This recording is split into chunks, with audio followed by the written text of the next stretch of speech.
வார்த்தை கொடுப்பார்கள். கர்த்தருடைய வார்த்தை ஆம் என்றும் ஆமேன் என்றும் வல்லமை உள்ள வார்த்தையும் இதனாலே கர்த்தர் வைத்திருக்கிறார். ஜீவனுள்ள வார்த்தையாக இருக்கிறது. அது வானத்திலிருந்து கொடுக்கப்படுகிற மன்னாவாக இருக்கிறது. கண்களை மூடி நாம் பெற்றுக்கொள்வோம். பிதாவே, நன்றியோடு ஸ்தோத்தரிக்கிறோம். இந்த காலவெல்ல நீர் எங்களோடு பேசும்படியாக ஜெபிக்கிறோம். அருமையான ஐயா முத்துக்குமார் ஐயா மூலமாக கர்த்தர் எங்களுக்கு வெளிப்பாடுகளை, ஆண்டவரே, ஜீவனுள்ள வார்த்தைகளை, அற்புதமுள்ள வார்த்தைகளை, அதிசயம் செய்கிற வார்த்தைகளை தரும்படியாக ஜெபிக்கிறோம். இயேசுவின் நாமத்தில் வேண்டுகிறோம் பிதாவே, ஆமென். ஒரு முக்கியமான அறிவிப்பு என்னென்னா, 4வது வாரம் ஒரு சகோதரி தீபக் ஒரு சகோதரி வராங்க. நல்ல தீர்க்க தரிசனம் வரம் பெற்ற ஒரு சகோதரி. நேற்று தினத்தில் கனையப்பா சர்ச்சில் வந்தாங்க. ஒவ்வொருடைய வாழ்க்கையிலும் அவங்க என்னென்ன நடக்குது என்பதும் அது மட்டும் கிடையாது, நீங்கள் என்ன ஆசீர்வாதம் பெற்றுக்கொள்வீங்கன்னு சொல்லி அவங்க சொல்கிறாங்க. என் கண்ணெதிரில் பார்த்தேன். நேற்று நடந்த ஒரு சம்பவம் என்னன்னாக்கா, நீங்களே பிசாசை துரத்துவீங்க, என்னை கூப்பிடாதீங்க அப்படின்னாங்க. இது ஜான் பாஸ்டருடைய ஒய்ஃபு ஹாஸ்பிட்டலுக்கு போனாங்க. அவங்க வேலைக்கு போனாங்க. இங்கே முடிச்சுட்டு அங்கே போன உடனே அங்கே ஒருத்தவங்களுக்கு பிசாசு துரத்துனாங்க. அவங்க சொல்லி அனுப்பின அந்த வார்த்தை அப்போவே கர்த்தர் நிறைவேற்றி கொடுத்தார். உடனே ஃபோன் வருது ஒரு 5 நிமிஷத்தில். அப்படிப்பட்ட கிருபைகளை, வரங்களை தேவன் கொடுத்திருக்கிறாரு.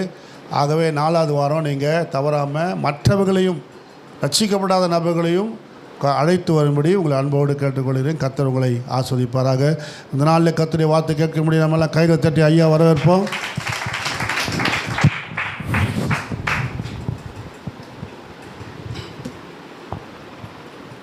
Price the Lord. அல்லேலூயா. கர்த்தர் நல்லவர். உங்கள் நடுவிலே கர்த்தரை ஆராதிக்கவும், தேவனுக்கு ஊழியம் செய்யவும் கர்த்தர் கொடுத்த இந்த நல்ல வாய்ப்புக்காக கர்த்தரை துதிக்கிறேன். ஆமென். இப்போ தான் உங்களுடைய திருச்சபையுடைய போதகரை நேருக்கு நேராக பார்க்கிறேன். இப்படி முன்பின் தெரியாமல் இருந்தாலும் என்னை நேசித்து நோட்டீஸ் போட்டு என்னை நம்பி புல்பிட் அவர் கொடுத்துருக்கிறார். அல்லேலூயா. ஆமென். கர்த்தர் பெரியவர். அல்லேலூயா. மார்க் 9வது அதிகாரத்திலிருந்து சில வார்த்தைகளை வாசித்து நாம் தியானிக்க போகிறோம். அதாவது இயேசு இந்த உலகத்திலே ஊழியம் செய்தபோது அவர் 3 விதத்தில் அவர் இயங்கினார். முதலாவது அவர் உபதேசித்தார், 2வது போதித்தார், 3வது சகல வியாதிகளை நீக்கி சகல பிசாசுகளையும் துரத்தினார். அல்லேலூயா. 3 விதத்தில் அவருடைய ஊழியம் இயங்கியது. முதலாவது அவர் பட்டணங்கள் தோறும் கிராமங்கள் தோறும் போதித்தார், பிறகு உபதேசித்தார், அடுத்தது ஹீலிங் அண்ட் மிராக்கிள் பண்ணார். அல்லேலூயா. அவருடைய வார்த்தையில் அதிகாரம் இருந்தது, அவருடைய செயலில் அற்புதம் இருந்தது. அதில் நிறைய எண்ணற்ற அற்புதங்களை செய்தார். அதில் மார்க்கு அப்போஸ்தலர் 9வது அதிகாரத்திலே மிக முக்கியமான காரியத்தை அங்கே பதிவு பண்ணியிருக்கிறார். என்னென்னா, அதுக்கு முன்பாக நீங்கள் வாசிச்சிங்கன்னா, இயேசுவானவர் தம்முடைய ரொம்ப இன்டிமேட் நண்பர்கள் 3 பேரோட, அதாவது பேதுரு, யாக்கோபு, யோவானோட மறுரூப மலைக்கு போகிறார். அங்கே மலையின் உச்சியில் அவர்களுக்கு முன்பாக மறுரூபமாகிறார். அல்லேலூயா. அது ஒரு அற்புதமான ஒரு தருணமாக இருந்தது. அதுக்கு பிறகு அவர் மலையிலிருந்து கீழே இறங்குகிறார். மலை அடிவாரத்துக்கு வந்தபோது திரளான ஜனங்க அங்கே வெயிட் பண்ணிகிட்ருக்காங்க. அதில் அங்கே ஒரே கூச்சலும் குழப்பமாக இருந்தது. அப்போ ஒரு பெரிய ஒரு வயது உள்ளவர் இயேசுவை தேடி ஓடி வந்து அவர் பாதத்தில் விழுந்து, ஆண்டவரே, என்னுடைய மகனுக்கு நீங்கள் உதவி செய்யணும். அவனுக்கு ரொம்ப நாளாக பிசாசினாலே அட்டாக் பண்ணப்படுறான். பிசாசு எப்போதெல்லாம் அவனை அட்டாக் பண்ணுகிறதோ அப்போதெல்லாம் அவனை நெருப்பிலையும் தண்ணிலையும் தள்ளி விடுகிறது. அவனை சுகமாக்கும்படி உங்களுடைய சீஷர்களுக்கு நான் கொண்டு வந்தேன். அவர்களால் அது கூடாமல் போயிற்று. எனவே பார்த்தீங்கன்னா மார்க் 9 அதை நான் கண்டினியூ பண்ணுறேன் பாருங்கள். ம்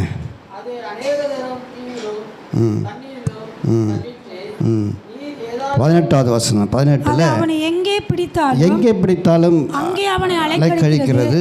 அப்பொழுது அவன் நுரைத்தள்ளி பல்லை கடித்து சோர்ந்து போகிறான்.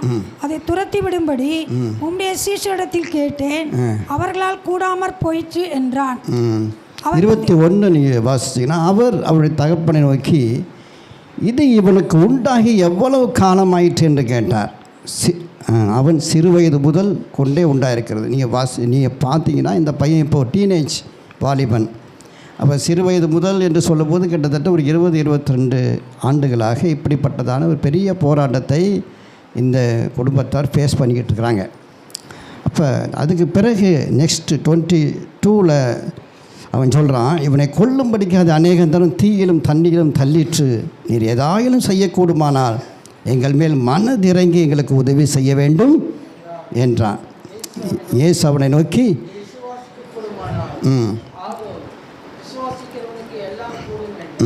உடனே பிள்ளையின் தகப்பன் விசுவாசிக்கிற ஆண்டவரே என் அவிசுவாசம் நீங்கும்படி உதவி செய்ய என்று கண்ணீரோடு சத்தமிட்டு சொன்னான். அப்போது ஜனங்கள் கூட்டமாய் ஓடி வருவது இயேசு கண்டு அந்த அசுத்தாவியை நோக்கி, ஊமையும் செவிடுமான ஆவியே இவனை விட்டு புறப்பட்டு போ, இனி இவனுக்குள் போகாதே என்று நான் கட்டளையிடுகிறேன் என்று அதட்டினார். அப்போது சத்தமிட்டு அவனை மிகவும் அலைக்கழித்து புறப்பட்டு போயிற்று. நான் ப்ரேயர் பண்ணலாம். பிதாவே, நன்றியோடு கூட துதிக்கிறோம். இந்த கால வேளையிலே பரிசுத்த ஆராதனையிலே தேவ ஆலயத்திலே கர்த்தாவே உம்மை நாங்கள் ஆராதித்தோம், துதித்தோம். இப்பொழுதும் உங்களுடைய வார்த்தைகளை கொண்டு எங்கள் ஆவி, ஆத்மா, சரீரம், எங்கள் வாழ்க்கையை மறுரூபமாக்குங்க. இயேசுவின் நாமத்தில் பிதாவே, ஆமென். பாருங்கள், ரொம்ப மிக முக்கியமான ஒரு அற்புதமான காரியத்தை நாம் இங்கே பார்க்கிறோம். அங்கே அவர் சொல்லுகிறார், அந்த தகப்பன், நான் இத்தனை காலம் பெரும் போராட்டத்தின் வழியாக கடந்து வந்து கொண்டிருக்கிறோம். ஆண்டவரே, உம்மை குறித்து நான் பல அற்புதங்கள் எல்லாம் நான் பார்த்துருக்கிறேன், கேள்விப்பட்டுக்கிறேன். எங்களுக்கு ஏதாயிலும் மனதிறங்கி எங்கள் மேல் மனதிறங்கி எங்களுக்கு உதவி செய்ய வேண்டும் என்றான். அதுக்கு ஆண்டவர் என்ன ஆன்சர் பண்ணுறார் பாருங்கள். நம்ம எப்போதுமே ஆண்டவரை மனதுருக்கம் உள்ளவர், இரக்கம் உள்ளவர், நீதி உள்ளவர், கிருபை உள்ளவர்தான் நம்ம பார்க்குறோம். உண்மைதான். ஆனால் ஆண்டவர் தம்முடைய பிள்ளைகளிடத்திலே ஒரு அற்புதம் செய்ய விரும்பும்போது, அவருடைய தேவைகளை சந்திக்க விரும்பும்போது, அவருடைய மனதுருக்கத்தின்படி அல்ல, அவருடைய விசுவாசத்தின்படி தான் அவர் இயங்குகிறார். அல்லேலூயா. நீங்கள் இங்கே பார்த்தீங்கன்னா ஆண்டவர் மனதுருக்கம் நிறைந்தவர் தான், இரக்கம் உள்ளவர் தான். ஆனால் மிக முக்கியமான ஒரு ட்விஸ்ட்டு என்னென்னா, இயேசு தேவன் மனதுருக்கம் நிறைந்தவராக அற்புதங்கள் செய்யக்கூடியவராக அவர் செயல்படுவார் என்றால், இன்றைக்கு சபை நிச்சயமாக எல்லா சபையுமே, ஏன் உலகம் முழுவதும் இருக்கிறதான தேவ ஜனங்கள் பிரச்சனைகள் நீங்கி சுமூகமாக இருப்பார்களே.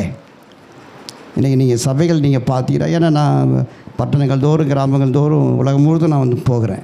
நிறைய திருச்சபைகள் தோல்வியில் தான் இருக்குது. நிறைய ஜனங்கள், நிறைய கடவுளுடைய பிள்ளைகள், கர்த்தருடைய பிள்ளைகள், தேவ ஜனங்கள் ஃபெயிலியர் லைஃப்பில் நிறைய ஃபெயிலியர். பிஸ்னஸ், தொழில், குடும்பத்தில் நிறைய போராட்டங்கள், வியாதிகள், கண்ணீர்கள், நிறைய கேள்விக்குறிகளோடு அவர்கள் வாழ்ந்து கொண்டிருக்கிறாங்க.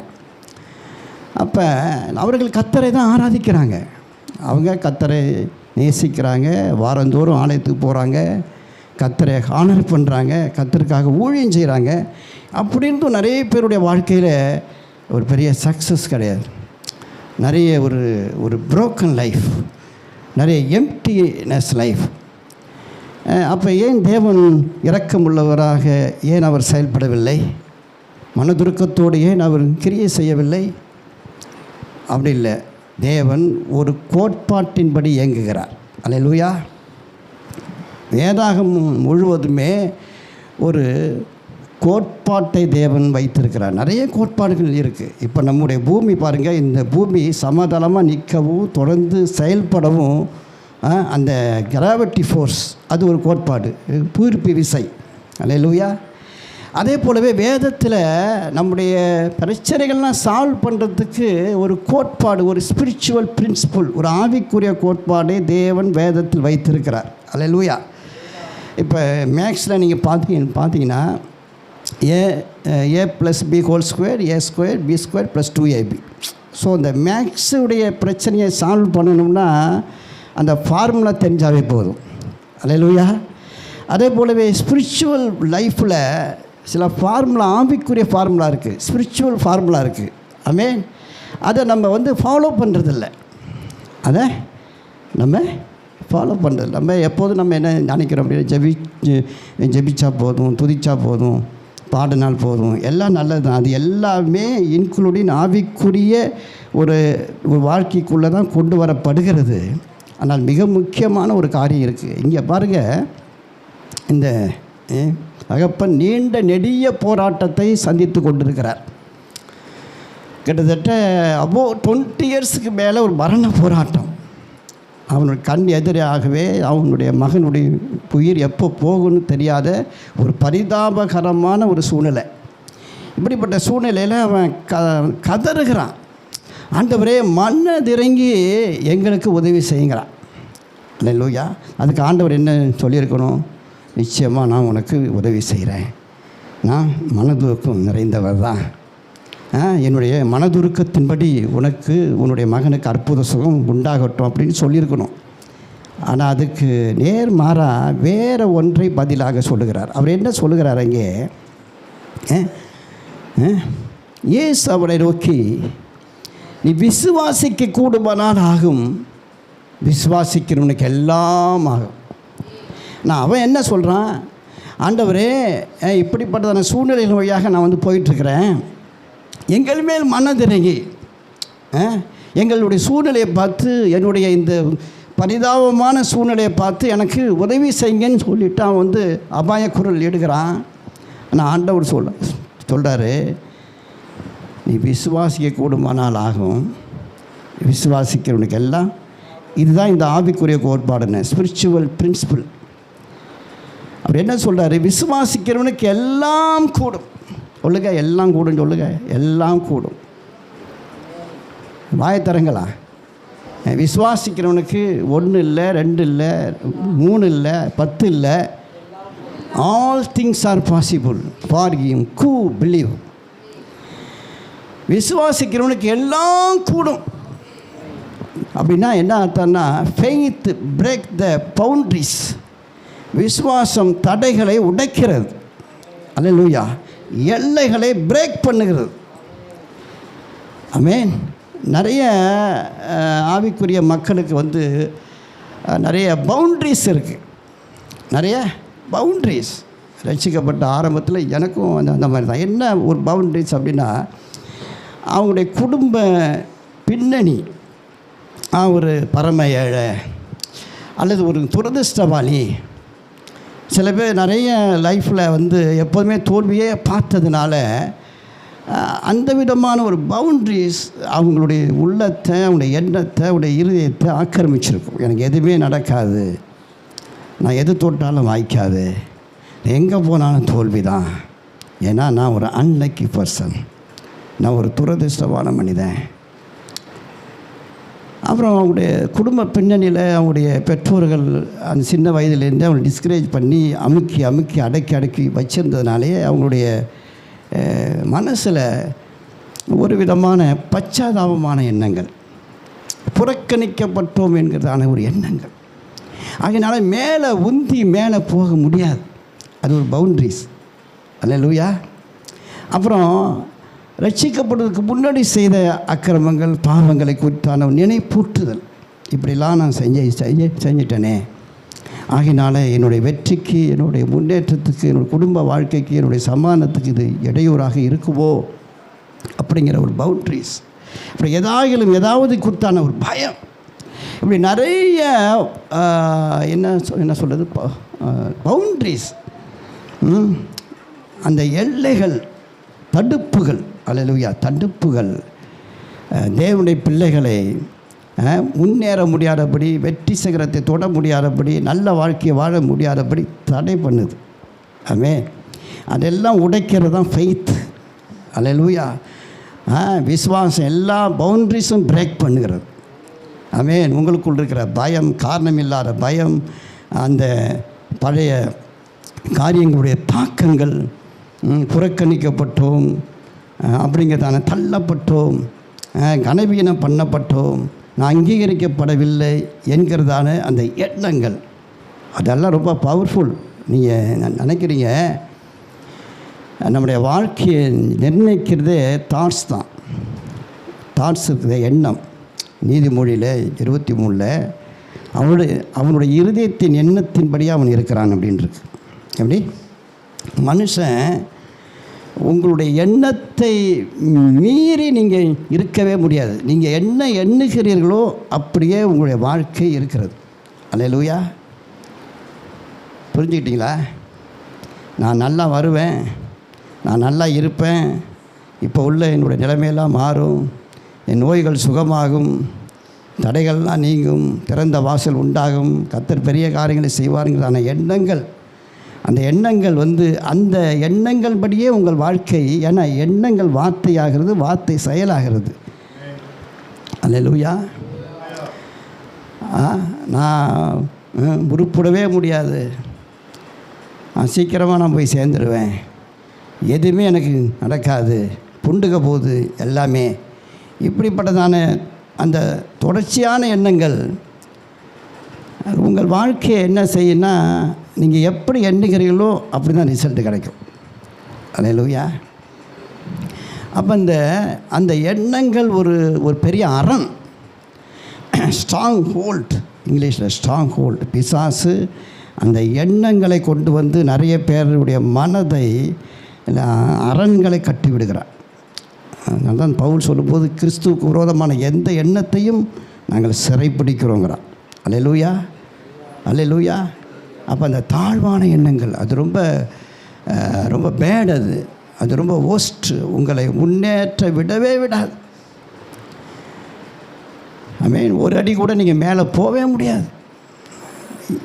அது நடக்காது, இது நடக்காது, அப்படி ஆகாது, இப்படி ஆகாது, இப்படி தான் இருக்கும் என்கிறான எண்ணங்கள் அது ஒரு பெரிய அரண்.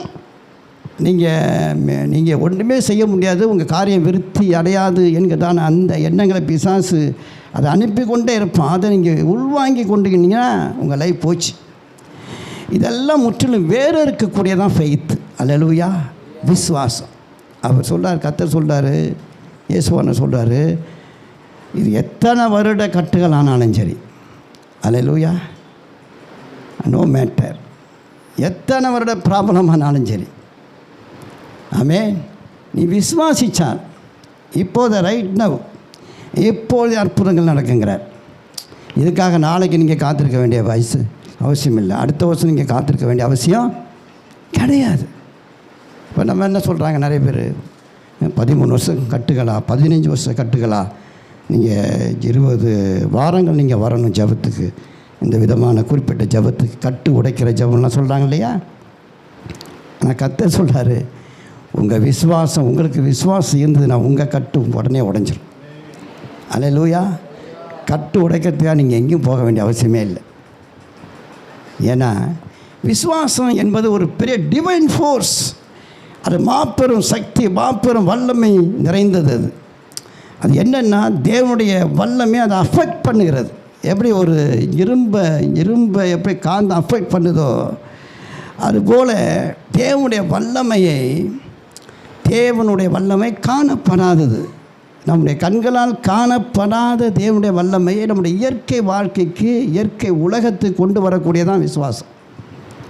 அல்லேலூயா.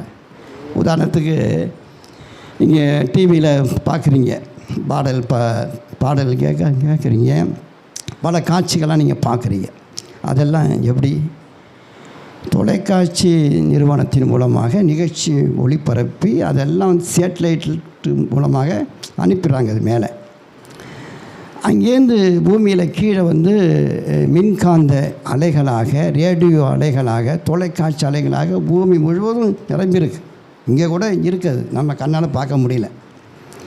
ஆனால் அதை பார்க்கணும்னா அதுக்கு ஒரு டிவி தேவை, அதுக்கு ஒரு ஆண்டனா தேவை, அதுக்கு ஒரு மின்சார இணைப்பு தேவை, அதுக்கு ஒரு ரிமோட்டு தேவை. அதெல்லாம் கனெக்ட் பண்ணி ரிமோட்டில் நமக்கு வேண்டிய சேனல் நம்ம சூஸ் பண்ணி நம்ம ஆன் பண்ணோம்னா அந்த மின்காந்த அலைகள் ரியாலிட்டியாக மாறிடுது. அல்லேலூயா. புரிஞ்சிட்டிங்களா? அண்டர்ஸ்டாண்ட்? அதுபோல் தான் தேவனுடைய வல்லமை பூமி முழுவதுமே இருக்குது. எங்கே பார்த்தாலும் நிரம்பியிருக்கு. இங்கே கூட இருக்குது. ஆமென். குறிப்பிட்ட இடத்துக்கு போனதான்னு இல்லை, அந்த ஜப கூட்டத்துக்கு போனதான், அந்த ஜப மலைக்கு போனதான், அந்த ஜப மண்டலத்துக்கு போனதான் கர்த்தர் அங்கே இருக்கிறார் அப்படிலாம் கிடையாது. தேவனை தொழுது கொள்ளுகிற, தேவனை கூப்பிடுகிற, தேவனை ஆராதிக்கிற எவ்விடத்திலும் தேவன் இருக்கிறார். தேவனுடைய வல்லமை இருக்கிறது. பட் அந்த வல்லமையை வசீகரித்து கொள்ளக்கூடியவர் ஒரு சிலர் தான். அது யார் அப்படின்னா ஒன்லி ஃபெய்த், விசுவாசம் யாருக்கு இருக்கோ அவங்கள தேடி தான் அந்த வல்லமை ஓடி வருது. ஆமென்.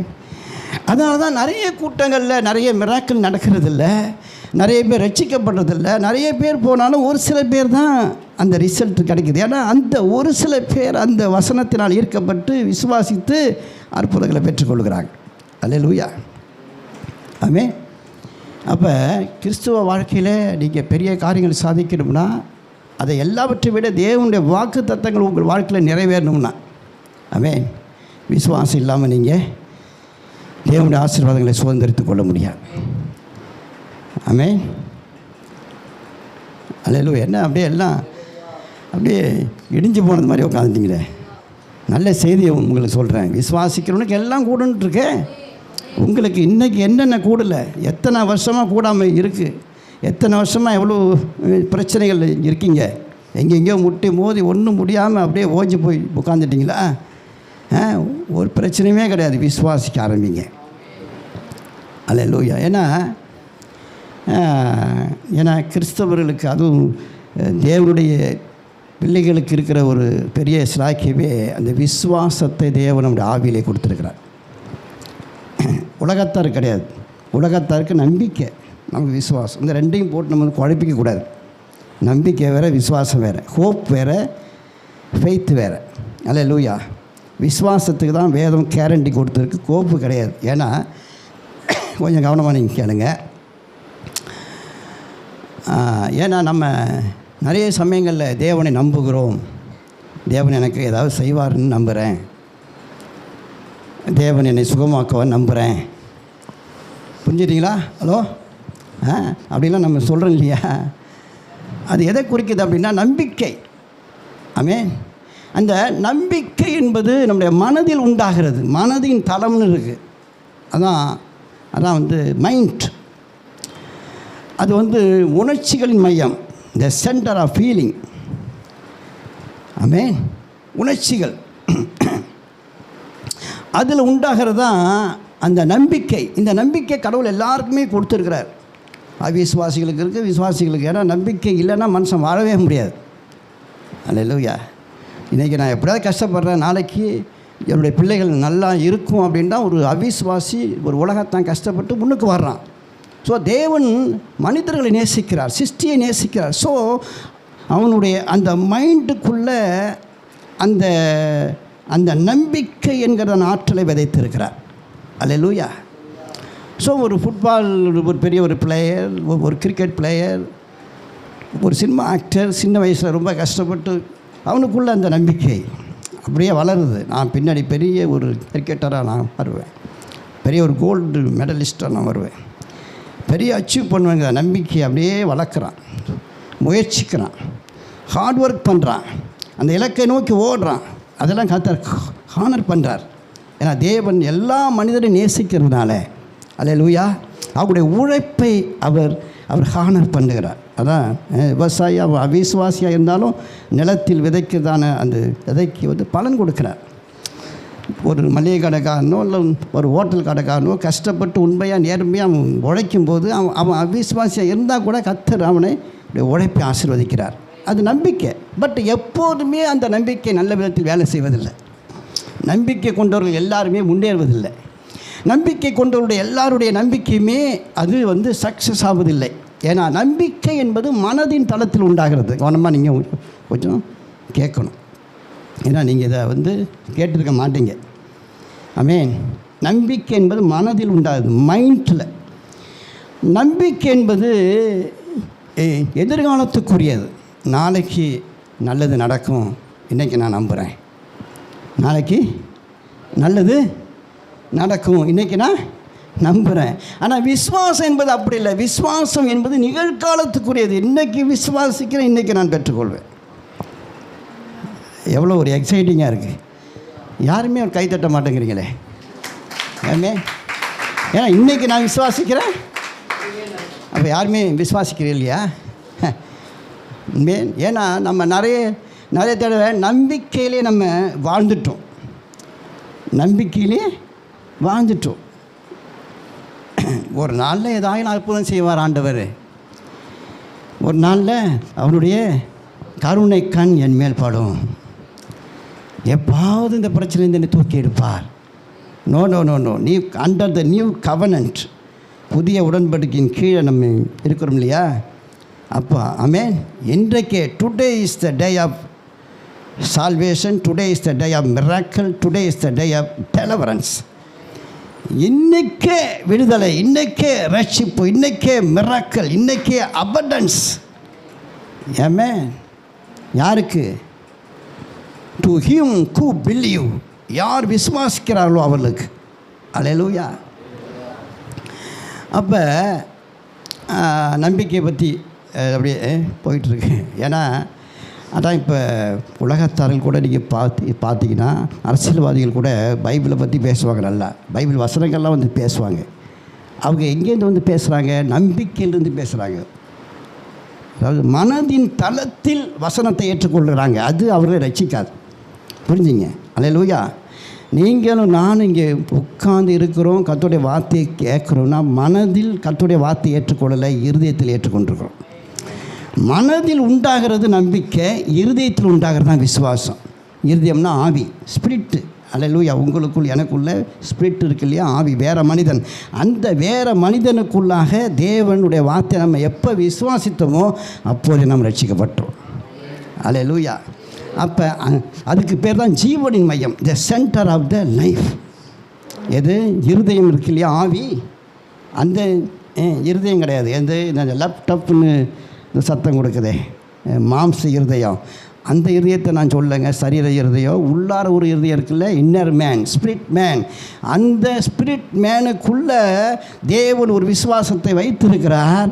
அல்லேலூயா. ஆமென். அங்கே நீங்களும் நானும் எப்போதெல்லாம் வசனத்தை அப்படியே உள்ளுக்குள்ளே கொண்டு போய் அது உள்ளார இறக்குறோமோ அப்போதெல்லாம் அற்புதம் நடக்கிறது.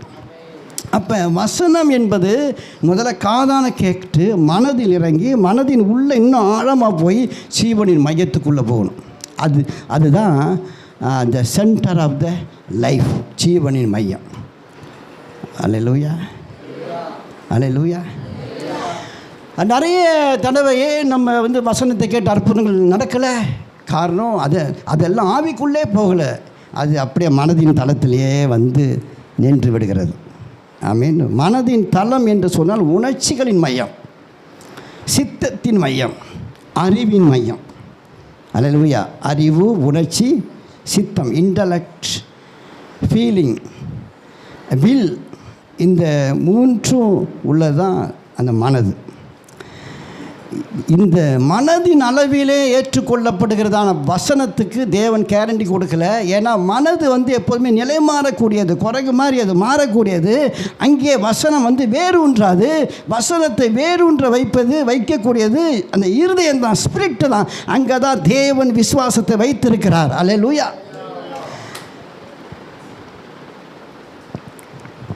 ஆமே. அப்போ உலக மனிதர்களுக்கெல்லாம் தேவன் நம்பிக்கை கொடுத்துருக்கிறார். ஆனால் ரட்சிக்கப்பட்ட விசுவாசிகளுக்குள்ள விசுவாசத்தை வைத்திருக்கிறார். ஆனால் அந்த விசுவாசத்தை ஒரு விதையை போல கொடுத்துருக்கிறார். நீங்கள் ரோமர் 12:3 நீங்கள் வாசிச்சிங்கன்னா ஒவ்வொரு விசுவாசிக்கும் ஒரு சீடு, விதை போல விசுவாசத்தை கொடுத்துருக்கிறார்.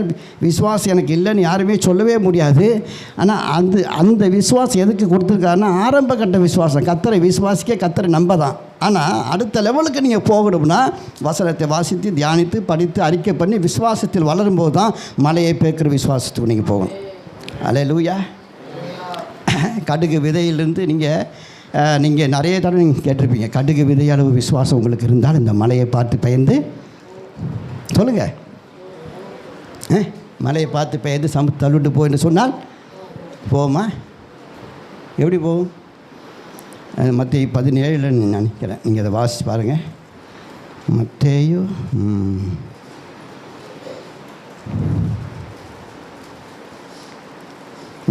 மத்தேயு 13 கரெக்ட் 31 நீங்கள் வாசினா, வேறொரு ஓமை அவளுக்கு சொன்னார், பரலோக ராஜ்யம் கடுகு விதைக்கு ஒப்பாக இருக்கிறது. விதையை ஒரு மனுஷன் எடுத்து தன் நிலத்தில் விதைக்கிறான். அது சகல விதைகளிலும் சிறிதாக இருந்தும் வளரும் போது சகல பூண்டுகளிலும் பெரிதாகி ஆகாயத்து பறவைகள் அதன் கிளைகளில் வந்து அடையத்தக்க மரமாகும். அல்லேலூயா. இன்னொரு இடத்துல இயேசுவர் சொல்வார், உங்களுக்கு கடுகு விதையளவு விசுவாசம் இருந்தால் இந்த மலையை பார்த்து பயந்து தள்ளுண்டு போய் என்று சொன்னால் அப்படி ஆகணும். நான் ஆரம்ப காலத்தில் நான் அதை தான் நம்பினேன். பரவாயில்ல, கொஞ்சோண்டு விசுவாசம். என் கடுகு விதை வந்து எவ்வளோதுங்க இருக்கும்? இந்த இத்தினோண்டு தானே இருக்கும் இல்லையா? அப்போ இத்தினோண்டு விசுவாசம் இருந்தாவே போதும், மலையளவு என்னுடைய பிரச்சனையெல்லாம் அப்படியே கரைஞ்சி போயிடும் அப்படின்னு நினச்சேன். ஆனால் வசனத்தை வாசிக்கும் போது தான் தெரிந்தது அது எவ்வளோ தவறானதுன்னு. ஏன்னா இங்கே இயேசுவானவர் சொல்கிறாரு, அந்த கடுகு விதை வந்து சகல விதைகளிலும் ரொம்ப சிறுசான். அல்லேலூயா. அந்த சிறிய விதை நிலத்தில் விதைக்கப்பட்டு அது வளரும்போது தான், அல்லேலூயா, அது வளரும்போது பெரிய மரமாக மாறுது. அந்த பெரிய மரத்தில் தான் நிறைய பறவைகள்லாம் வந்து அடைக்கலமாகுது. அப்போ சிறிய விதை பெரிய மரமாக மாறும்போது தான் பலன் கொடுக்குது. அப்படின்னா என்ன அர்த்தம்னா, உங்களுக்குள்ளே எனக்குள்ளே இருக்கிறதான அந்த சிறிய விசுவாசம் வளரும் விசுவாசமாக மாறும்போது தான் மலையை பெயர்க்க முடியும். அண்டர்ஸ்டாண்ட் பண்ணிக்கிட்டீங்களா? அல்லேலூயா. கடுகு விதையாலும் இப்போ சின்ன விசுவாசத்தால் சின்ன காரியம் தான் செய்ய முடியும், பெரிய விசுவாசத்தால் தான் பெரிய காரியங்களை செய்ய முடியும். அல்லேலூயா. அப்போ மலையை பெயர்க்கணுன்னா மலையை பெயர்க்கத்தக்க விசுவாசம் வேணும். ஆமே, அதுக்கு பேர் தான் வளரும் விசுவாசம். விசுவாசம் அந்த நிலைமையிலே இப்போ நிறைய பேருக்கு என்ன ஒரு பெரிய பிரச்சனைனா, ரட்சிக்கப்பட்ட எப்படி இருந்ததோ விசுவாசம் அப்படியே தான் கிடக்கு. 15 வருஷம் 20 வருஷம் 25 வருஷமாக அவங்க விசுவாசிகளாக இருப்பாங்க. ஆனால் ரட்சிக்கப்பட்டப்போ என்ன நிலைமையில் விசுவாசம் இருந்ததோ அதே லெவலில் தான் இருக்கும். இத்தினோண்ட தான் இருந்தது, இத்தினோண்ட தான் இருக்குது. ஆகையினால தான் அவங்க வாழ்க்கையில் எக்ஸைட்டிங்கான ஒரு பெரிய நல்ல விஷயங்கள்லாம் நடக்கிறதில்ல, பார்க்க முடியல அவங்களால. நான் சொல்கிறேன், உங்கள் விசுவாசம் வளரும் விசுவாசமாக மாறாவிட்டால் நீங்கள் தேவனுடைய வாக்கு தத்தத்தினுடைய பலனை நீங்கள் பார்க்க முடியாது. அல்லேலூயா. உங்கள் விசுவாசம் விதைக்கப்பட்டு அது வளரும்போது பெரிய காரியங்கள் நீங்கள் பார்க்க முடியும். ஆமே. அல்லேலூயா. அது எப்படி வளர்கிறதுக்கு நம்ம என்ன செய்யணும், அதான் நான் இன்றைக்கி நான் பேச போகிறேன். ஐயா, எனக்கு என்ன டைமு? 8:45 தான். ஓகே, சரி. ஏன்னா எனக்கு நிறைய கோட்பாடுகள் நிறைய காரியங்கள் பற்றி நான் வந்து பேசினா டைம் போதாது எனக்கு. பட் ஆராதனையில் இது போதும். ஏன்னா இதுக்கு மேலே நீங்கள் இந்த மாதிரியான சத்தியத்தை வந்து கேட்டு கொஞ்சம் நீங்கள் வந்து ப்ராக்டிஸ் பண்ணாவே போதும், பலன் கிடைச்சிடும் உங்களுக்கு. அல்லேலூயா. இது எல்லாமே என்னுடைய சொந்த வாழ்க்கையினுடைய அனுபவத்தில் தான் நான் வந்து பேசிகிட்ருக்கேன். எங்கேயோ படித்து யார்கிட்டயோ கேட்டில்லை. நான் இதெல்லாம் படித்து தியானித்து என் லைஃப்பில் அபியாசப்படுத்தி அனுபவித்து அந்த அற்புதங்களெல்லாம் பார்த்துட்டு தான் உங்கள்கிட்ட நான் பேசுகிறேன். உங்கள்கிட்ட மற்ற நிறைய பேர்கிட்ட நான் பேசிகிட்ருக்கேன், நிறைய ப்ராசஸ் மீட்டிங்கில் நான் பேசிகிட்ருக்கேன். அல்லேலூயா. அப்போ நான் ஏற்கனவே சொன்ன மாதிரி கால்குலேஷன் இதெல்லாம் ரொம்ப முக்கியம், கோட்பாடுகள் பிரின்சிபல் ரொம்ப முக்கியம். அப்போ அந்த விசுவாசம் வளர்கிறதுக்கு நம்ம என்ன செய்யணும்? ஐயா, ரொம்ப காலமாக என் லைஃப்பில் எந்த பிரச்சனையும் தீரல, ஒரு அடி கூட முன்னேற முடியல, பெரிய காரியங்களை பார்க்க முடியல, வருஷந்தோறும் வாக்கு தத்தங்களாம் நான் பெற்றுக்கொள்கிறேன், ஒன்றும் நடக்கிறதே கிடையாது. யார் யாரும் என் தலைமையிலலாம் கை வச்சு ஜெபம் பண்ணுறாங்க, தீர்க்க தரிசனம் சொல்கிறாங்க, ஒன்றுமே நடக்க. நான் சொல்கிறேன், உங்கள் விசுவாசம் தான் உலகத்தை ஜெயிக்கிற ஜெயம். அல்லேலூயா. எங்க வேறு ஒருத்தர் உங்கள் வாழ்க்கையை வந்து நிர்ணயிக்க முடியாது. நான் இயேசுவை ஏற்றுக்கொண்டு மெட்ராஸுக்கு வந்தேன். அவர் பூர்வீகமான ரொம்ப நல்ல ஒரு கீர்த்திமிக்க ஒரு குடும்பத்தில் தஞ்சாவூரில் நான் பிறந்தவன். ஒரு அந்த மாதிரி குடும்பத்தில் பிறந்ததுனால எனக்கு முன்பாக ஒரு காரியம் வைக்கப்பட்டது. இயேசு வேணுமா, நாங்கள் வேணுமா, பைபிள் வேணுமா, சொத்து வேணுமான்னு கேட்டாங்க. இதான் நான் சொன்னேன், இயேசு வேணும், பைபிள் வேணும் அப்படின்னு. உடனே என்னுடைய சொத்தெல்லாம் அப்போவே எழுதி என் தம்பிக்கு கொடுத்துட்டு போக சொல்லிட்டாங்க. வந்துட்டேன் மெட்ராஸுக்கு. வந்து கொஞ்ச நாள் வேலை பார்த்தேன். அது பிறகு முழு நேர அழைப்பு பெற்று பைபிள் காலேஜ் முழு நேரமாக படித்தேன். வெளியே வந்தேன். ஒன்றுமே தெரியல, எல்லாம் பூட்டப்பட்டு கிடக்கு, மூடி போய் கிடக்கு, எல்லாம் ஒரு இருளாக இருக்குது, ஒன்றுமே நடக்கலை. சுற்றிலும் ஒரு டிஸ்கரேஜ்மெண்ட், க்ளோஸ்டு டோர், பசி, பட்டினி. நான் நல்ல வசதியான குடும்பத்தில் வந்து பிறந்தவன், ராஸ்தார் குடும்பத்தில். இங்கே பயங்கர கஷ்டம், பசி, பட்டினி, ஃப்ளட் வார லைஃப், கேர் ஆஃப் ஃப்ளட் வாரம். இப்படிப்பட்ட சூழ்நிலையில் எங்கள் வீட்டிலேருந்து தொடர்ந்து அழுத்தங்கள், அந்த நம்பிக்கை விட்டு நீ வந்துடு, இப்போ கூட நல்லபடியாக நீ இருக்கலாம் அப்படின்னு. ஆனால் நான் சொன்னேன், நான் சத்தியத்தை தேடினேன், சத்தியத்தை கண்டேன், ஆகையால் நான் அதை மறுதளிக்க முடியாதுன்னு சொல்லிட்டு சகிச்சுக்கிட்டேன். ஆனால் ரொம்ப கஷ்டம். பார்த்தீங்கன்னா அதுக்கு பிறகு தான் அந்த இத்தனைக்கு பைபிள் காலேஜ் வேதாகம கல்லூரிலாம் படித்து பிடிச்சி வெளியே வந்து நிறைய மீட்டிங் போய் என்னென்னமோ பண்ணி பார்த்து உருண்டு புரண்டு ஒன்றுமே ஆகலை. அது பிறகு தான் வேதத்தில் தான் சூழலை நான் கண்டுபிடிச்சேன். அல்லேலூயா. என்னுடைய வாழ்க்கை மாற்றத்துக்கான திறவுகோல் தேவனுடைய வார்த்தை தான் என்பதை ஆவியானவர் எனக்கு சொல்லி கொடுத்தார். அல்லேலூயா. அதுக்கு பிறகு கொஞ்சம் கொஞ்சமாக தேவன் பெரிய முன்னேற்றங்களை திறந்து கொடுத்தார். ஊழியங்களை தேவன் அப்படியே வந்து பெருக்கினார். இன்றைக்கு நீங்கள் பார்த்தீங்கன்னா பைபிள் மாத்திரமே 6,48,000 பைபிள் சொசைட்டியில் வாங்கி பைபிள் இல்லாதவங்களுக்கு, கிராமங்களுக்கு நேரடியாக போய் ஊழிய காலத்து தரது விசுவாசிகளுக்கு தெலுங்கு பைபிள், தமிழ் பைபிள், பிச்சாட்டூர், இந்த நாகலாபுரம், சித்தூர், புத்தூர், திருவள்ளூர் டிஸ்ட்ரிக்டில் தானே இந்த கிராமங்களில் பைபிள் விலைக்கு வாங்கி 6,48,000 பைபிள் வாங்கி நாங்கள் வந்து கொடுத்துருக்கோம். கிராமங்கள் நிறைய, இந்த புதுக்கோட்டை, திருச்சி, விராலிமலை போன்ற நிறைய கிராமத்துக்கு தானே வந்து பாஸ்டர்கள் கூட்டங்கள் நடத்தி அவங்க நல்லா சாப்பாடு கொடுத்து கிஃப்ட்டு கொடுத்து அவங்களுக்கு அந்த கர்த்தருடைய வார்த்தையை நான் வந்து போதிச்சுட்டு வர்றேன். நிறைய மாற்றங்கள். இதெல்லாம் எப்படி அப்படின்னா, விசுவாசம் என்கிற அந்த சக்தி எவ்வளோ மாபெரும் காரியங்களை செய்யும், எப்படியெல்லாம் தேவனுடைய வல்லமையை நமக்காக அது அப்படியே வசீகரிக்கும், அஃபெக்ட் பண்ணும் என்பதை நான் புரிந்து கொண்டேன். அல்லேலூயா. ஆமென். விசுவாசம் எங்கே இருக்கோ அங்கே தேவனுடைய வல்லமை வந்துடுது. உடனே வந்து அப்படியே ரெண்டு மிக்ஸ் ஆகிடுது. Something will happen. அல்லேலூயா.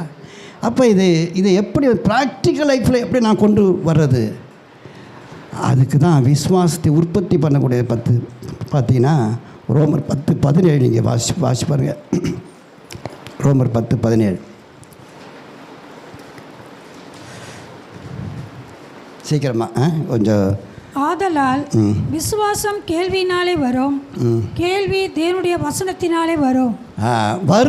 இது இந்த வார்த்தை வந்து ரொம்ப முக்கியமான கீவேர்டு. வரும், விசுவாசம் வரும். எப்படி வரும்? தேவனுடைய வார்த்தையினாலே வரும். அல்லேலூயா. விசுவாசத்தை பிறப்பிக்கக்கூடிய ஆற்றல் வந்து வேறு எதுக்குமே கிடையாது, வார்த்தைக்கு தான் இருக்குது, வசனத்துக்கு தான் இருக்குது.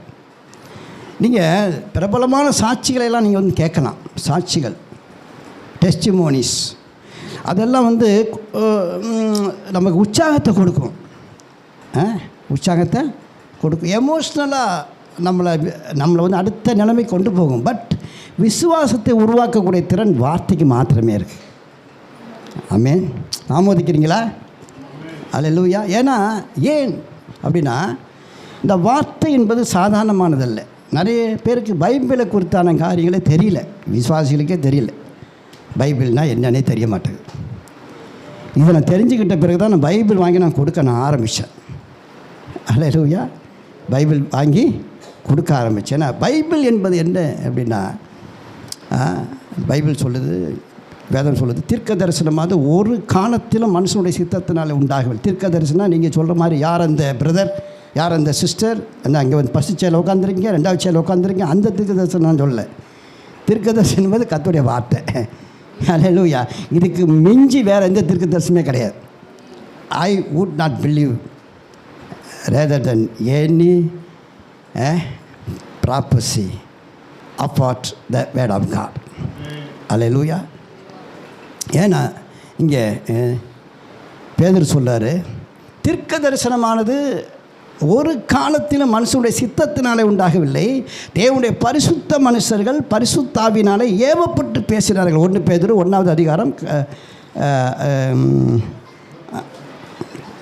1 பேதுரு வாசிக்க அதில் தான் இருக்குது. 2வது அதிகாரமா?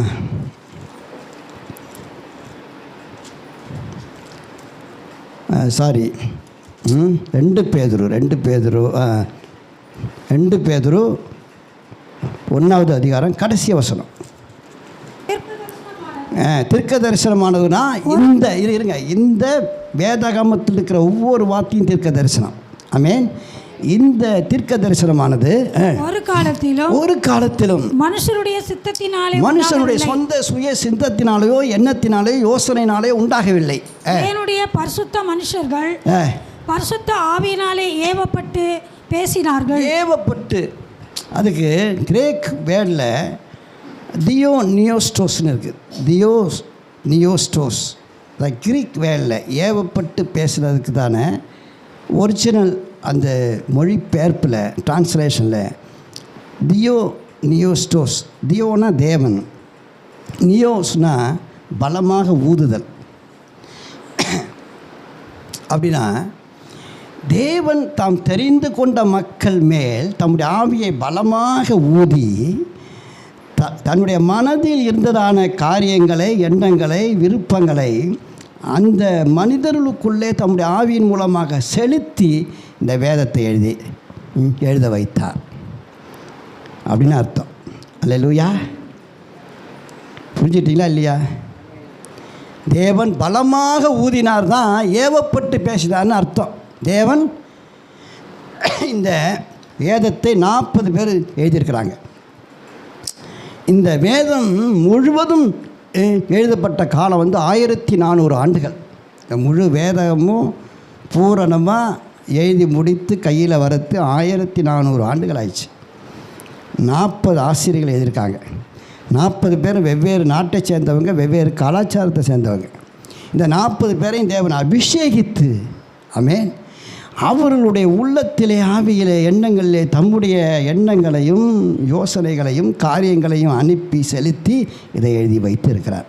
அப்படின்னா எபிரேயர் 4:12 எபிரேய நிருபக்காரன் சொல்கிறான், கர்த்தருடைய வார்த்தை ஜீவனும் வல்லமையும் உடையதாயும். வாசிச்சிங்களா? யோவான் 6:63 நான் உங்களுக்கு சொல்லுகிற வசனங்கள் ஆவியாகவும் ஜீவனாகவும் இருக்குது. எசேக்கியேல் 12:25 நான் கர்த்தர், நான் சொல்லுவேன், நான் சொல்லுகிற வார்த்தை நிறைவேறும். வாசிங்க, நான் சொல்ல வாசிக்க மாட்டேங்க இல்லையா? டக்குன்னு எபிரேயர் 4:12 ஒருத்தர் வாசிங்க. யோவான் 6:63 வாசிங்க. நான் கர்த்தர், நான் சொல்லுவேன், நான் சொல்லும் வார்த்தை நிறைவேறும், இனி தாமதியாது. பார்த்தீங்களா? போதும். இந்த வார்த்தை சொல்கிறாரு கர்த்தர், இது என்னுடைய வார்த்தை, நான் சொல்லுகிற வார்த்தை நிறைவேறும், தாமதியாதுங்கிறார். வாசி.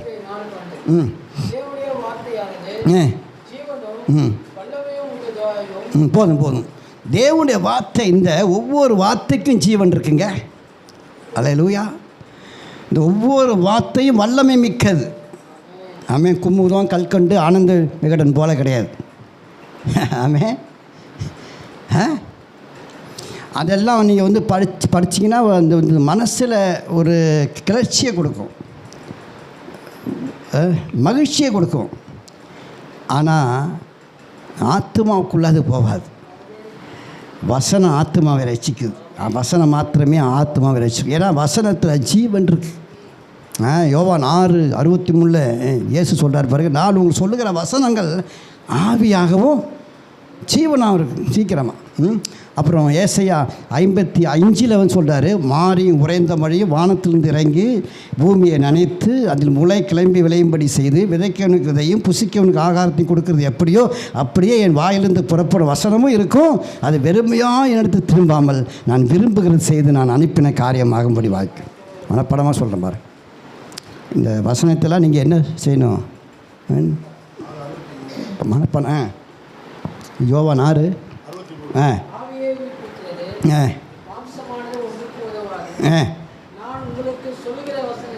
ஆ பார்த்தீங்களா?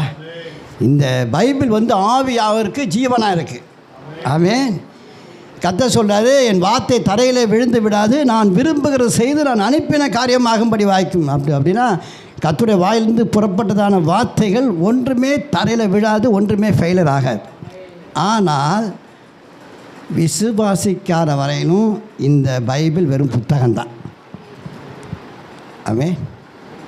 நீங்கள் உங்களுடைய தலைமாட்டில் நீங்கள் வச்சுக்கிட்டாலும் சரி, உங்களுடைய கக்கத்துக்குள் நீங்கள் வச்சுக்கிட்டாலும் சரி, உங்கள் மார்போடு நீங்கள் அணைச்சிக்கிட்டாலும் சரி, இந்த வசனம் உங்கள் இருதயத்தில் இல்லைன்னா அது வேலைக்கு ஆகாது. அல்லேலூயா, அல்லேலூயா. ஆமென். வாசி உபாகமம் 6:6 உபாகமம் 6:6-7. இதெல்லாம் என்ன வசனத்தினுடைய வல்லமையை குறித்து நான் வந்து பேசுகிறேன். விசுவாசம் இருங்க.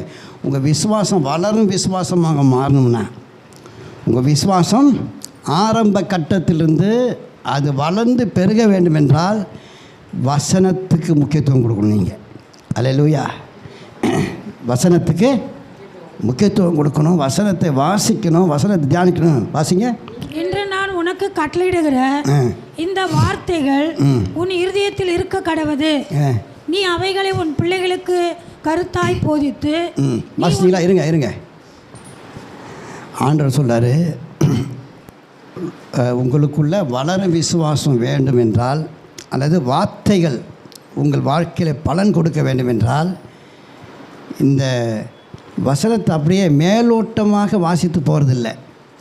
இல்லை, இங்கே புல்பீட்லேருந்து பேசப்படுதான பிரசங்கத்தை அப்படியே மேலோட்டமாக கேட்டு மனதின் தளத்திலேயே விட்டுவிட்டதுனால பலன் கிடைக்காது. இந்த வார்த்தை உங்களுக்கு இருதயத்துக்குள் இருக்க கடவுள். பிரசங்கத்தின் ஆரம்பத்திலே நான் சொன்னேன், மனதின் தளம் வேறு, இருதயத்தின் தளம் வேறு. ஆமென். வசனம் பலன் கொடுக்க வேண்டும் என்றால் மனதை தாண்டி இருதயத்துக்குள்ளே போகணும். எங்கேயும் கர்த்தர் வந்து மனதில் நீங்கள் வச்சிங்கன்னு சொல்லவே இல்லை, இருதயத்தில் வச்சுக்கிறார். ஏன்னா மனது உணர்ச்சிகளின் மையம், இருதயம் ஜீவனின் மையம். அப்புறம் வாசிங்க. இன்று நான் உனக்கு கட்டளையிடுகிற இந்த வார்த்தைகள் உன் இருதயத்தில் இருக்க கடவது, நீ அவைகளை உன் பிள்ளைகளுக்கு கருத்தாய் போதித்து. நீங்கள் வந்து அடுத்த தலைமுறைக்கு வார்த்தைகளை போதிக்கணும். அப்புறம் நீ உன் வீட்டில் உட்கார்ந்திருக்கிற போதும், கவனமாக கேளுங்க, நீங்கள் வீட்டில் உட்கார்ந்துக்கிற போதும், வழியில் நடக்கிற போதும், படுத்துக்கொள்கிற போதும், எழுந்திருக்கிற போதும் அவைகளை குறித்து பேசி. எதை குறித்து பேசி? வசனங்களை குறித்து. அந்த அரசியலை பற்றியா, அந்த அவங்கள பற்றி, இவங்கள பற்றியா? ஐயோ, அங்கே பயங்கரமான போர் நடக்குது, யுத்தம் நடக்குது, ஒரு சிலிண்டர் விலை ஏறி போச்சு, விலைவாசி ஏறி போச்சு, நம்ம எப்படி நம்ம வாழ போகிறோம், வேலை பயங்கரமான வேலை எல்லாத்தையும் எண்டாட்டம், இப்படிலாம் பற்றியா? இல்லை அந்த சகோதரி சரியில்லை, இந்த சகோதரன் சரியில்லை பற்றியா? எதை பற்றிங்க? உட்கார்ந்துருக்க போது அப்படின்னா என்ன அர்த்தம்? உங்கள் வாழ்வின் எல்லா இயக்கங்களிலும் வசனமே மையமாக இருக்கணும். ஆமென். இதெல்லாம் இல்லாமல் லைஃப்பில் எப்போ அற்புதம் நடக்கும், ஒரே தோல்வியாக இருக்குது, நான் ஜெபித்தேன், நான் பாஸ்டிங் போட்டேன், நான் ஆலயத்துக்கு போனேன், எதுவுமே நடக்கலைன்னா ஒன்றுமே நடக்காது. இதுதான் ஃபார்முலா. என்ன அது ஃபார்முலா? உட்கார்ந்துருக்க போதும், நடக்கிற போதும், எழுந்திருக்கும் போது கூட அவைகளை குறித்து பேசி அவைகளை உன் கையின் மேல் அடையாளமாக கட்டிக்கொள்வாயாக. அவைகள் உன் கண்களுக்கு நடுவே ஞாபகக்குறியாய் இருக்க கடவது. அவைகளை உன் வீட்டு நிலைகளிலும் உன் வாசல்களிலும் எழுதுவாயாக. ஏன் சொல்றாரு இதெல்லாம்? வசனத்தை வீட்டு வாசல்னு எழுதியிருக்கிறாங்க நிறைய பேர். ஆனால் அதனுடைய உண்மையான அர்த்தம் என்னென்னா, நீங்கள் உங்கள் வாழ்க்கையில் அனுதினமும் சந்திக்கிற எந்த பிரச்சனையிலும் எந்த சவால்லையும் வசனத்தை தான் முன்பாக வைத்து அதை வச்சு தான் நீங்கள் வாழ்க்கையை நகர்த்தணும். புரிஞ்சுக்கிட்டீங்களா? புரியல. இப்போ நம்ம நம்ம பூமியில் நம்ம எப்படி நம்ம வாழ்ந்துட்டுருக்கோம், அந்த ஐம்புலன்கள் மூலமாக தான் நம்ம லைஃப்பை நம்ம வந்து டீல் பண்ணுறோம். இது நம்ம பார்க்குறோம், கேட்குறோம், நுகர்கிறோம், உணர்கிறோம். இல்லை நம்ம எதை பார்க்குறோமோ எதை கேட்குறோமோ அதுதான் நம்ம லைஃப்பை வந்து அஃபெக்ட் பண்ணுது இல்லைங்களா? ஆமென். நம்ம எதை பார்க்குறோம் எதை கேட்குறோம். இங்கே தான் ரொம்ப முக்கியமாக விசுவாசிகள் உஷாராக இருக்கணும். ஏன்னா நம்ம அவிசுவாசிகள் கிடையாது, நம்ம எல்லாம் விசுவாசிகள். நமக்கு ஒரு பாதை இருக்குது. அது என்னென்னா தரிசித்து நடவாமல் விசுவாசித்து நடக்கணும். 2 கொரிந்தியர் 5:8. அப்போ தரிசித்துனா என்ன அர்த்தம்? புலன்களை சார்ந்து, அதாவது நான் சொன்னது போல் நம்ம கேட்குறோம், பார்க்குறோம், தொடுகிறோம், உணர்கிறோம், ருசிக்கிறோம். இதெல்லாம் எதுக்காக கடவுள் நமக்கு இந்த 5 சென்ஸ் ஐம்பொன்களை நமக்கு வந்து கொடுத்துருக்காருன்னா பூமியில் நம்ம வந்து வாழ்வதற்காக. ஆனால் தேவனோடு காரியங்களை நம்ம ஷேர் பண்ண, தேவனுடைய காரியங்களை நம்ம பெற்றுக்கொள்ள நமக்கு விசுவாசம் என்கிறதான அடுத்த சென்ஸ் வேணும். புரிஞ்சிட்டிங்களா? பூமியில் வாழுறதுக்கு இந்த 5 சென்ஸ் போதும். ஆனால் தேவனோடு உறவாட, தேவனோடு ஐக்கியப்பட, தேவனுடைய காரியங்களை பெற்றுக்கொள்ள 6th சென்ஸ் ஒன்று தேவை நமக்கு. அது என்னது? விசுவாசம் என்கிற சென்ஸ். அல்லேலூயா. ஏன்னா காணப்படாத தேவனோடு, காணப்படாத ஆசீர்வாதங்களோடு நம்ம வந்து ஐக்கியம் கொள்ள வேண்டும் என்றால் காணப்படாத விசுவாசம் என்கிறதான புலன் வேண்டும், ஆவிக்குரிய திறன் வேண்டும். ஆமென். அதுக்கு தான் இந்த வார்த்தை தேவை. இப்போ நான் சொன்னேன், நீங்கள் ஒரு காரியங்களை நீங்கள் வந்து பார்க்குறீங்க, எதை ஒரே உங்கள் லைஃப்பில் வந்து நீங்கள் பார்க்குற காரியங்கள், கேட்குற காரியங்கள் எல்லாம் வந்து பிரச்சனையாக இருக்குது. அவிசுவாசமான வார்த்தைகளை கேட்குறீங்க, எதிர்மறை போராட்டங்களை பார்க்குறீங்க. அப்போ அதுதான் கடைசி தீர்வு என்று நீங்கள் நினைக்கக்கூடாது. ஆமென். அப்படி நினச்சிங்கன்னா நீங்கள் உங்கள் விசுவாச லெவல் வந்து அவ்வளோதான் இருக்குது. அதான் அதோடைய மீனிங். உதாரணத்துக்கு நான் ஒன்று சொல்கிறேன்னு பாருங்கள். கானான் தேசத்தை சுற்றி பார்ப்பதற்காக மோசே 12 பேரை அனுப்புகிறார்.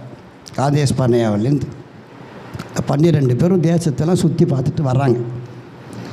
வந்தவங்களில் 10 பேர் சொல்கிறாங்க, அந்த தேசம் நல்ல தேசம், செழிப்பான தேசம், பாலும் தேனும் ஓடுகிற தேசம்.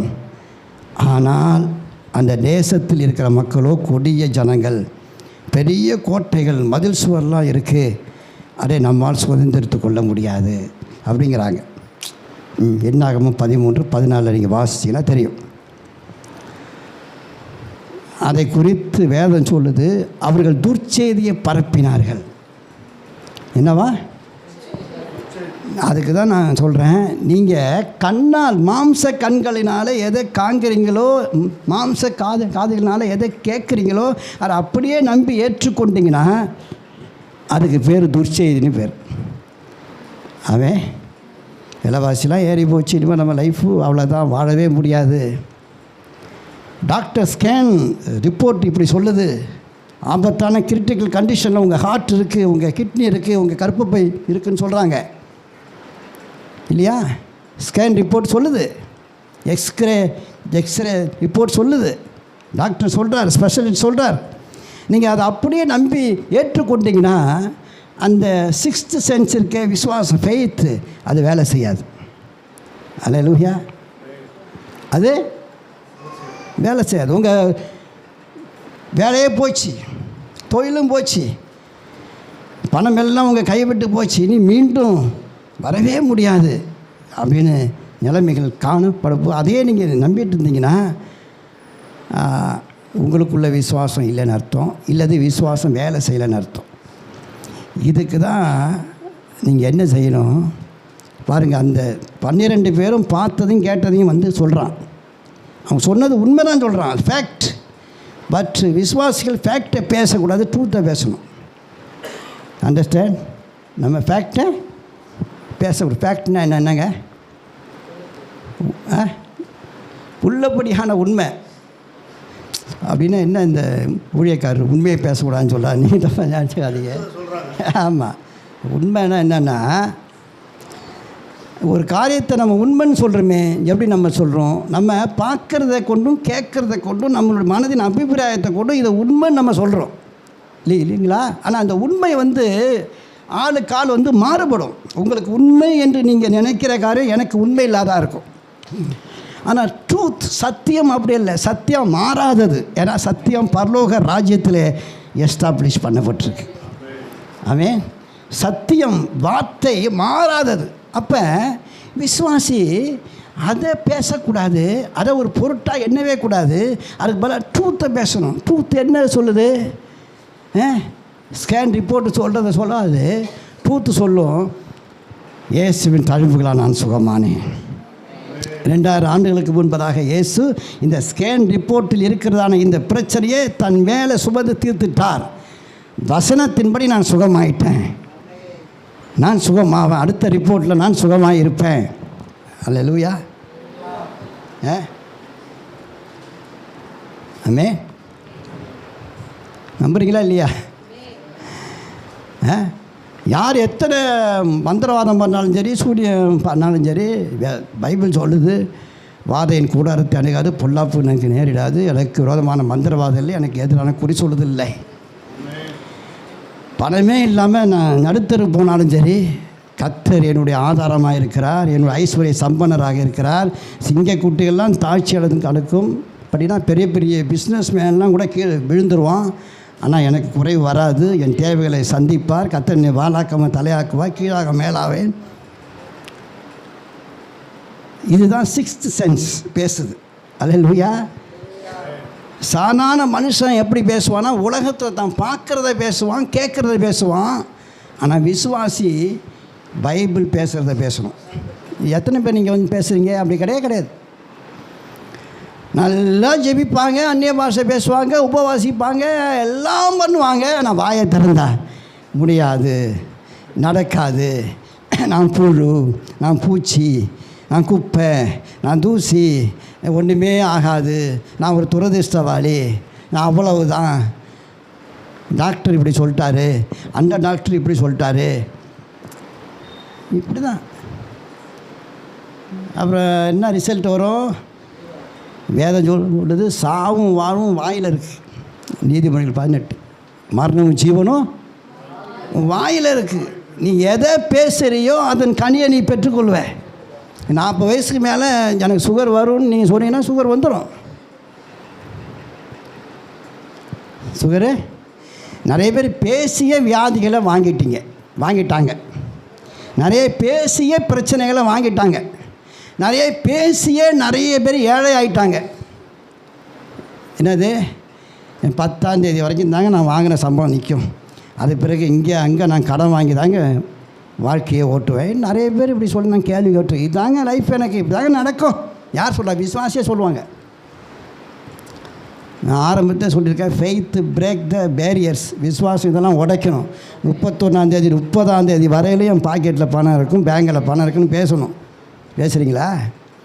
யார் பேச முடியும்? இதை வசனத்தை முன்பாக நிறுத்துறது தான் பேச முடியும். வசனத்தோடு நான் சொன்னது மாதிரி உட்காரும்போது, நடக்கும்போது, எழுந்திருக்கும் போது, படுத்து கொள்ளும்போது வசனமே தன் வாழ்க்கையின் ஆதாரமாக மையமாய் கொண்டிருக்கிறவன் மாத்திரம்தான் வசனத்தை சாப்பிட்றவன், வசனத்தை புசிக்கிறவன், வசனத்தோடு தூங்குறவன், வசனத்தோடு சஞ்சரிக்கிறவன் தான் வாயை திறந்தால் இருதயத்து நிறைவினால் வாய் பேசும். மத்திய 12 இருதயத்தில் டேங்கில் என்ன இருக்கோ அதுதான் குழாயை திறந்தால் வருது. ஆமென். இருதயத்தில் என்ன இருக்குது? கவலை இருக்கா? பயம் இருக்கா? சந்தேகம் இருக்கா? உங்கள் வாயை திறந்தால் அதுதான் வரும். எது வரும்? கவலையான வார்த்தைகள்.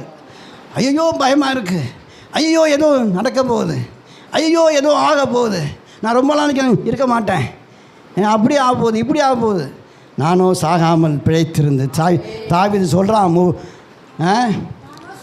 சவுலு 3000 படை வீரர்களை கூட்டி கொண்டு தாவீதை கொள்றதுக்காக காடு மலை வனந்தன் தேடிட்டு வர்றான். பெரிய இராணுவம் தாவீது ஓடிக்கிட்டு இருக்கான், கையில் அப்படியே பிராணனை பிடிச்சிட்டு ஓடிட்டே இருக்கான். அப்போ அவன் சொல்கிறான் சங்கீதம் 118, நான் சாகாமல் உயிரோடு இருந்து கர்த்தருடைய செய்களை விவரிப்பேன். ஒரு அம்மா ரொம்ப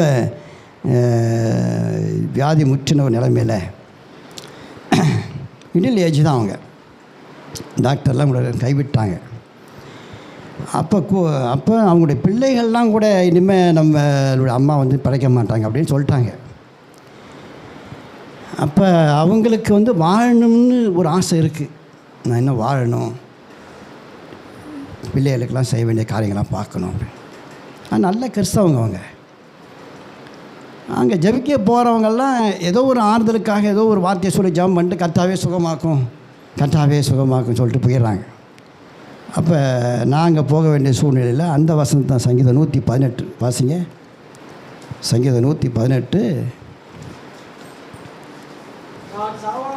17வது வசனம். 17 சங்கீதம் 118:17 நான் சாவாமல் இந்த வசனத்தை அவங்களுக்கு சொன்னேன். ஏம்மா இந்த வசனத்தை நம்புறீங்களான்னு கேட்டேன்.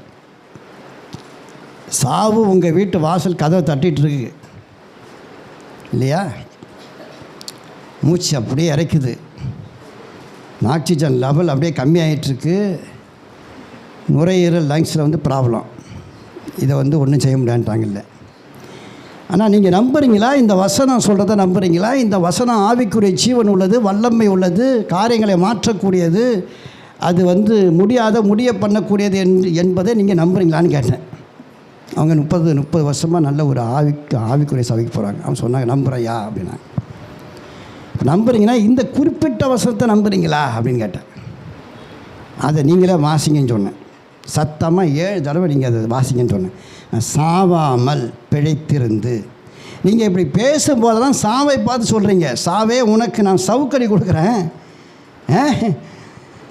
நீ திரும்பி போ, நான் சாவ மாட்டேன், நான் உயிரோடு இருப்பேன். நீங்கள் பேசும்போதெல்லாம் உங்கள் ஆக்சிஜன் லெவல் மாறுது, அந்த நுரையீரலுடைய இயக்கம் மாறுது, லெவலே மாறுது. ஏன்னா நீங்கள் பேசுறது சாதாரண இல்லை, ஆவிக்குரிய வார்த்தை, ஜீவன் உள்ள வார்த்தை, இந்த பிரபஞ்சத்தையே சிருஷ்டித்த வார்த்தை, இந்த வானத்தையும் பூமியை உண்டாக்கிற வார்த்தை தான் நீங்கள் பேசுகிறீங்க. இந்த வார்த்தை தரையில் விழாது, அது வேஸ்ட் ஆகாது, அது அப்படியே ஆகும். அப்படி நீங்கள் நம்புகிறீங்களா? அப்படி நம்புகிறேன். அப்போ நீங்கள் என்ன பண்ண போகிறீங்க? நீங்கள் சாப்பிட்றதுக்கு முன்னாடி, சாப்பிட்ட பிறகு நீங்கள் மாத்திரை சாப்பிட்றீங்க இல்லையா, 3 வேளை.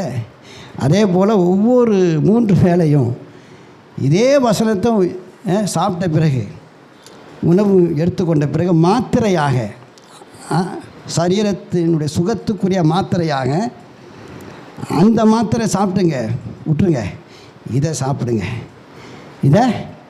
இதை பேசுவதன் மூலமாக சாப்பிட்றீங்க. அல்லேலூயா. இதுக்கு எதிர்மறையாக யார் பேசினாலும் அந்த வார்த்தைகள் உங்கள் காதுக்குள்ளே போகக்கூடாது. இந்த வார்த்தைக்கு எதிர்மறையாக எந்த வார்த்தைகள், எந்த ஆலோசனைகள் யார் பேசினாலும் அதை நீங்கள் எடுத்துக்கொள்ளாதீங்க. இந்த வார்த்தைகள் சிருஷ்டிப்புக்கு வல்லமை நிறைந்தது, உங்கள் வாழ்க்கையை மாற்றும் அற்புதங்கள் செய்யும் அப்படின்னு. 3 மாதத்தில் நல்லா சுகமாயிட்டாங்க. அல்லேலூயா. பிறகு ஸ்கேன் ரிப்போர்ட்டு, அந்த ரிப்போர்ட்லாம் நிறைய ரிப்போர்ட் எடுத்து டாக்டர் சொன்னார் மெடிக்கல் மிராக்கல்னார். அது பிறகு 2 பிள்ளைகளுக்கும் கல்யாணமாக இன்னமும் அவங்க இருக்கிறாங்க. இப்போ அவங்க சொல்கிறாங்க, அவங்களுடைய பேத்தி வந்து இப்போ வந்து இந்த SNU இன்ஜினியரிங் காலேஜில் 3rd இயர் படிச்சுட்ருக்காங்க. அப்போ 4th இயர் முடித்த உடனே நல்ல நீ நிச்சயமாக நல்ல ஒரு ஜாப் வந்து கிடச்சிரும். கிடச்ச பிறகு கல்யாணம் பண்ண பிறகு தான் நான் வந்து அவங்களுடைய கல்யாணத்தை பார்த்த பிறகு தான் நான் போவேங்கிறாங்க அவங்க. அல்லேலூயா. இதுதான் 6th சென்ஸ் பேசுது. அல்லேலூயா. விசுவாசம் பேசுது. ஆமென். 2 கொரிந்தியர் 4:13 பவுல் சொல்கிறார், விசுவாசத்தின் ஆகையால் பேசினேன் என்று எழுந்திருக்கிறபடி நாங்களும் அந்த விசுவாசத்தின் ஆவியை உடையவளாயிருந்து பேசுகிறோம். அவர் என்ன சொல்கிறாரு? விசுவாசம் பேசும். பேசாத விசுவாசத்துக்கு உயிர் கிடையாது. பேசாத விசுவாசத்துக்கு உயிர் கிடையாது. 2 கொரிந்தியர் 4:13. விசுவாசித்தேன் ஆகையால் பேசினேன் என்று எழுதியிருக்கிறபடி நாங்களும் அந்த விசுவாசத்தின் ஆவியை உடையவர்களாய் இருந்து விசுவாசிக்கிறபடியால் பேசுகிறோம். விசுவாசிக்கிறவர்கள் பேசுவாங்க. எதை பேசுவாங்க? சொல்லுங்கள், எதை பேசுவாங்க?